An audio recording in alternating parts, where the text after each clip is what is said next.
YSR Congress party అధినేత జగన్ దూకుడు పెంచారు. కూటమి ప్రభుత్వంపై యుద్ధం ప్రకటించారు. రాష్ట్ర వ్యాప్తంగా ఉన్న నియోజకవర్గ ఇన్ఛార్జీలు, జిల్లా పార్టీ అధ్యక్షులు, పార్లమెంటరీ పరిశీలకులు, రీజనల్ కోఆర్డినేటర్లు కీలక నేతలతో సమావేశమయ్యారు. వారికి దిశానిర్దేశం చేశారు. కూటమి ఏడాది పాలనలో దారుణంగా విఫలమైందని చెప్పుకొచ్చారు. రాష్ట్రంలో ఇదివరకు ఎన్నడూ లేని విధంగా ఏడాది పాలనలోనే ఓ ప్రభుత్వం ఇంతటి వ్యతిరేకత చూడలేదని చెప్పారు. తద్వారా పోరాడితే భవిష్యత్తు మనదే అంటూ వారికి భరోసా కల్పించే ప్రయత్నం చేశారు.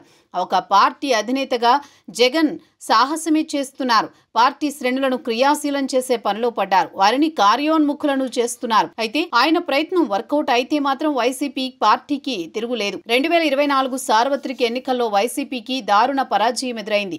కనీసం ప్రతిపక్ష హోదా కూడా దక్కలేదు. 175 అసెంబ్లీ స్థానాలకు గాను 11 సీట్లు మాత్రమే ఆ పార్టీ పరిమితమైంది.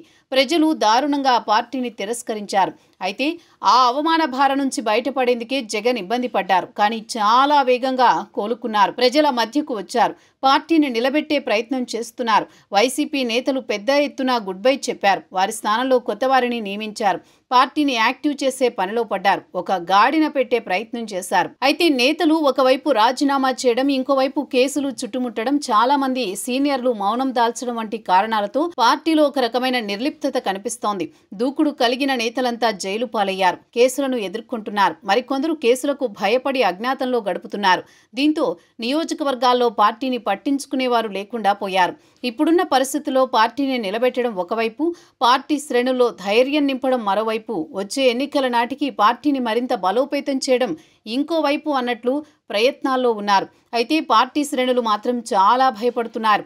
జగన్మోహన్ రెడ్డి సంక్షేమాన్ని నమ్ముకున్నారు. కానీ ప్రజలు ఆదరించడం లేదు.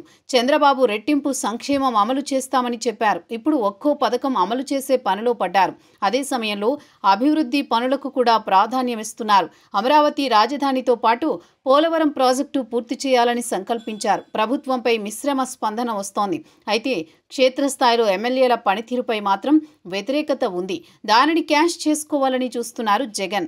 కూటమి ప్రభుత్వ వైఫల్యాలపైనే ఎక్కువగా దృష్టి పెట్టారు. తద్వారా వాటిని ఎక్కువగా ప్రస్తావించి ప్రభుత్వాన్ని డిఫెన్స్లో పెట్టాలని చూస్తున్నారు. పార్టీ శ్రేణులకు దానిపైన ఎక్కువగా దిశానిర్దేశం చేశారు.